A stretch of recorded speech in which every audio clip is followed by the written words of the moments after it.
Lição 154 do livro Um Curso em Milagres. Eu estou entre os ministros de Deus. Que hoje não sejamos nem arrogantes, nem falsamente humildes. Já fomos além de tais tolices. Não podemos nos julgar e nem precisamos fazê-lo.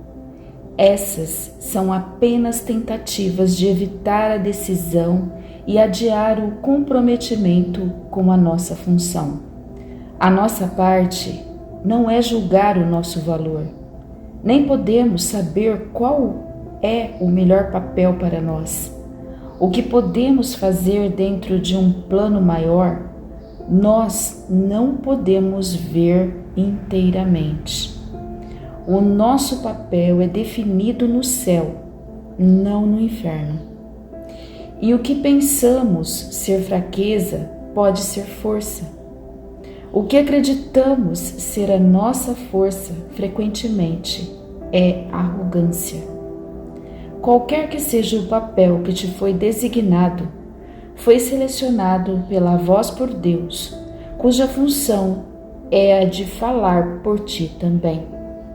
Vendo as tuas forças exatamente como são e também cientes de onde podem ser melhor aplicadas, para que, para quem e quando, Ele escolhe e aceita o teu papel por ti. Ele não trabalha sem o teu próprio consentimento, mas não se engana quanto ao que tu és e só escuta a sua voz em ti. É através da sua capacidade de ouvir uma única voz, que é a sua própria, que tu vens a ser enfim ciente de que há uma única voz em ti mesmo, e aquela única voz te designa a tua função e a entrega a ti, dando-te forças para compreendê-la, fazer o que ela acarreta e ter sucesso em tudo o que fazes que seja relacionado com ela. Deus uniu-se ao seu Filho nisso, e assim o seu Filho vem a ser o seu mensageiro, o mensageiro da unidade com Ele.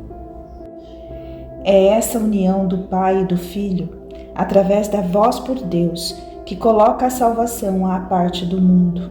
É essa voz que fala de leis que o mundo não obedece, que promete a salvação de todo o pecado, abolindo a culpa na mente que Deus criou sem pecado. Agora essa mente vem a ser outra vez ciente daquele que a criou e da sua união duradoura consigo mesma. Assim, o seu ser é a única realidade em que a sua vontade e a vontade de Deus estão unidas. Um mensageiro não é aquele que escreve a mensagem que entrega, tampouco questiona o direito daquele que o faz ou pergunta por que escolheu aqueles que receberão a mensagem que traz. Basta que a aceite e dê àqueles a quem se destina e cumpra o seu papel na entrega da mensagem. Se determina quais devem ser as mensagens, ou a que propósito servem, ou para onde devem ser levadas, está falhando em desempenhar o seu papel como portador do verbo. Há uma diferença principal no papel dos mensageiros do céu, que os distingue daqueles designados pelo mundo. As mensagens que entregam são dirigidas em primeiro lugar a eles mesmos, e é só na medida em que possam aceitá-las para si mesmos que vêm a ser capazes de levá-las adiante e dá-las em todos os lugares a que eram destinadas.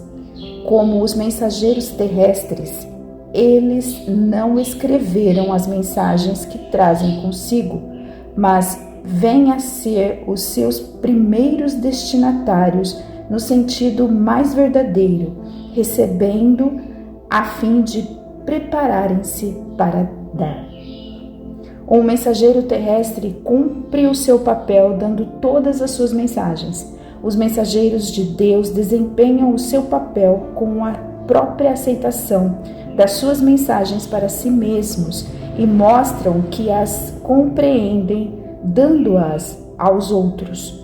Eles não escolhem papéis que não lhes tenham sido dados por sua autoridade, e assim ganham com cada mensagem que dão. Tu queres receber as mensagens de Deus? Pois é assim que vens a ser o seu mensageiro. Tu és designado agora. No entanto, esperas para dar as mensagens que tens recebido, e assim não sabes que são tuas e não as reconheces. Ninguém pode receber e compreender que recebeu até que tenha dado, pois no ato de dar está a sua própria aceitação de que recebeu. Vós que sois agora os mensageiros de Deus, recebei as suas mensagens, pois isso faz parte do papel que vos foi designado. Deus não falhou em oferecer o que vós precisais, e nem isso deixou de ser aceito. Entretanto, uma outra parte da tarefa que vos foi designada ainda está por ser realizada. Aquele que recebeu as mensagens de Deus por vós, quer que elas sejam recebidas também por vós, pois assim vós vos identificais com ele e reivindicais o que vos pertence. É o reconhecimento dessa união que empreendemos hoje.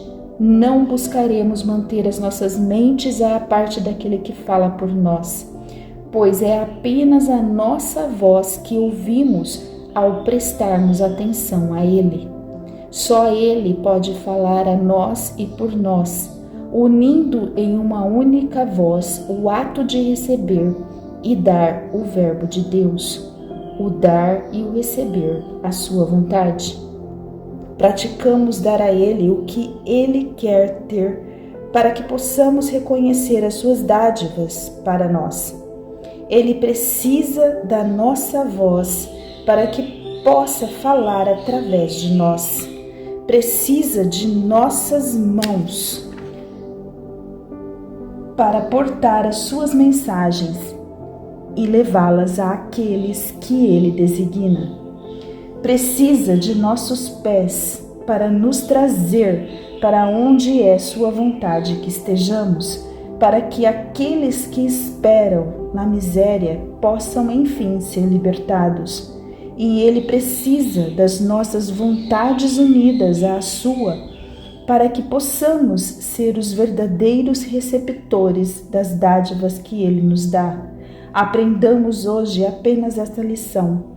Nós não reconheceremos aquilo que recebemos até que o tenhamos dado. Já ouvistes isso ser dito em centenas de maneiras, centenas de vezes, e no entanto a tua crença ainda está faltando. Mas isso é certo, até que venhas a acreditar nisso, receberás 1000 milagres e depois mais 1000, mas não saberás que o próprio Deus não guardou nenhuma dádiva além daquelas que já tens, e tampouco negou a menor das bênçãos ao seu filho. O que isso pode significar para ti enquanto não tiveres te identificado com ele e com o que lhe é próprio? Nossa lição para o dia de hoje é declarada assim: eu estou entre os ministros de Deus e sou grato por ter os meios de reconhecer que sou livre. O mundo retrocede à medida que iluminamos nossas mentes e reconhecemos que essas santas palavras são verdadeiras. Elas são a mensagem que nos foi enviada hoje pelo nosso Criador. Agora demonstramos como elas mudarão as nossas mentes a respeito de nós mesmos e de qual é a nossa função. Pois ao provarmos que não aceitamos nenhuma vontade da qual não compartilhamos, as muitas dádivas do nosso Criador surgirão à nossa vista e saltarão às nossas mãos, e nós reconheceremos o que recebemos.